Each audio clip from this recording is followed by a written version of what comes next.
General Shamaal, thanks so much for giving us some time. You've had a long association with India. Yes. Yes, in fact, I've had the pleasure of being the first defense attaché to be posted to our High Commission in around 2002. And then prior to that, I've had the privilege of attending to Defense Services Staff College. So after graduating from the Staff College, I had about 2 to 3 years.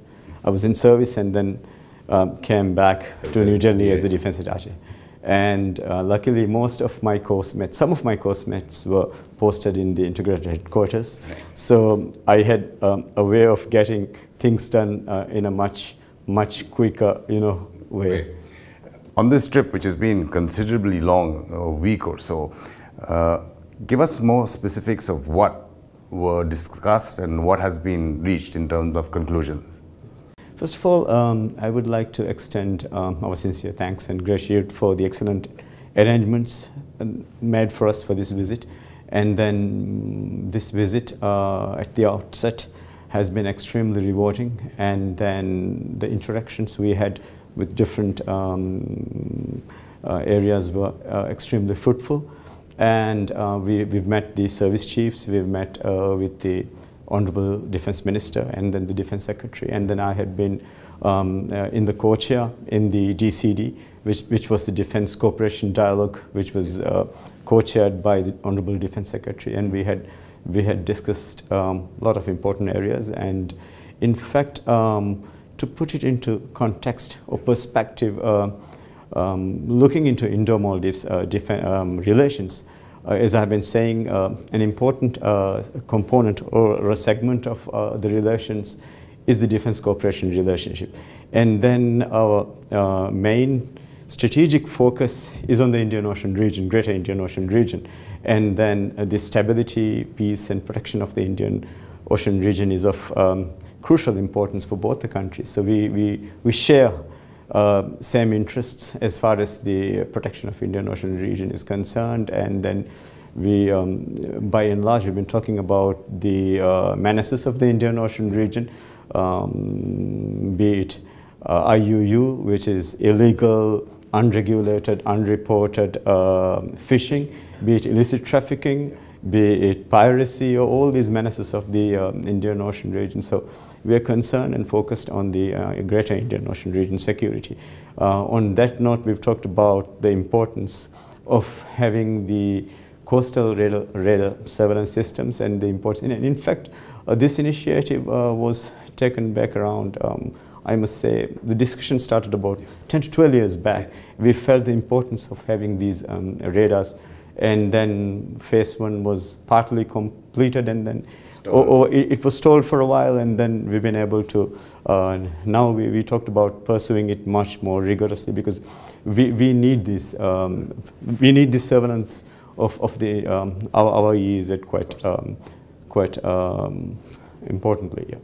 So many atolls, so many atolls, and then we need to develop this, this structure. Is there any timeline for now the work of the phase 2 is going on. Now the work of the phase 2 is going on. Then we are initially thinking about having 10 radars and then network all these radars to develop a common operating picture within the network. And then that moves to a next phase after that? Yes, we would be moving into a next phase, and then we would be having a much clearer picture of the region, the EEZ basically. So from 10 it would move to... 10 radars is the targeted, the setup for the time being. So we've discussed about these radars, we've discussed about the having structures that are much more robust as far as the EEZ surveillance is concerned.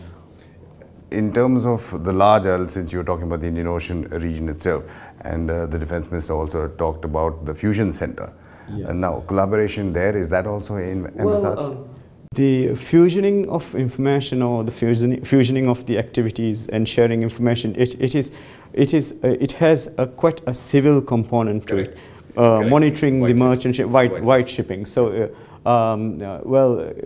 India is currently doing with many countries, and then in fact we've been sharing the commercial data with all the neighbors, with a lot of neighbors on that matter. So it is more of a civil undertaking. And in terms of enlarging the Coast Guard footprint for your either extending the jetties or allowing more your harbours, has there been any movement? Well, we do have the dire need to have our own slipway and the repairing facilities, and as well as we have a need to have an alongside pier for the Coast Guard vessels. At the moment we are using commercial or civil infrastructure. So we do have the need to have a Coast Guard indigenous repairing facility. So as of yet, decisions have not been taken whether it would be in the UTF or whether it would be in a civilian port, but the need remains. So that is an area where we would require assistance actually. In terms of training, which you said you yourself have gained so much from, is there any ramping up in terms of military training of your personnel or courses? Our focus has been on one of the areas that we've focused is on the special operations, because we are concerned with the kind of threats that may be emanated from non-state actors, threats that can be orchestrated from rogue elements.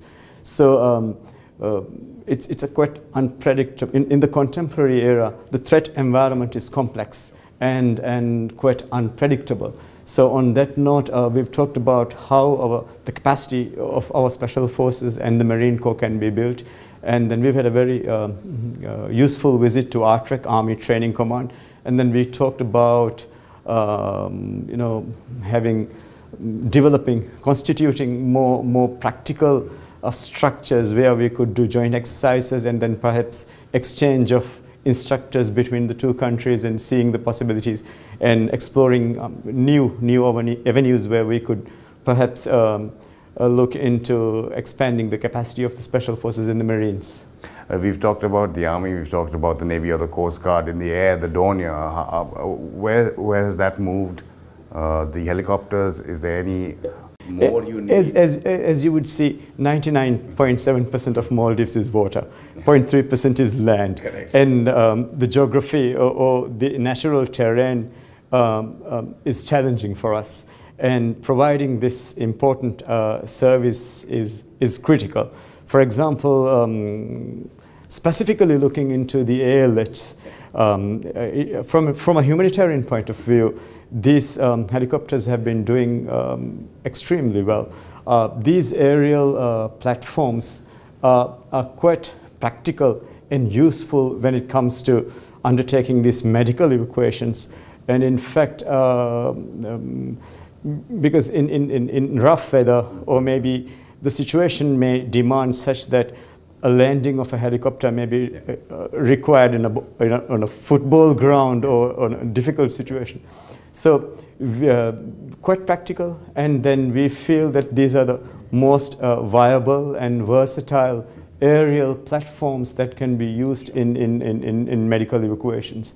So all in all, since the renewal of the LOEs, these helicopters have been extremely busy. Almost every day we've been undertaking medical evacuations. I believe, if the figure is correct, it's upwards of 160 Maldivians. Yes, that's roughly the figure since the start of these operations. But would you need more, considering the vast area? The requirement is there, because you see, for us, there is a need to train the pilots, and in fact, we do not have. If we have civilian pilots, we need the completion of the flying hours and all that. And I'm confident that if we make the request, we would be able to train pilots from India. But at the same time, a helicopter. Well, we plan to request and train our pilots as well. But these are mostly technical people that are running these helicopters, and then it is under operational command of the MNDF area command. So the helicopter moves, technically the helicopter moves from point A to point B with the command of the MNDF. And the Dornier?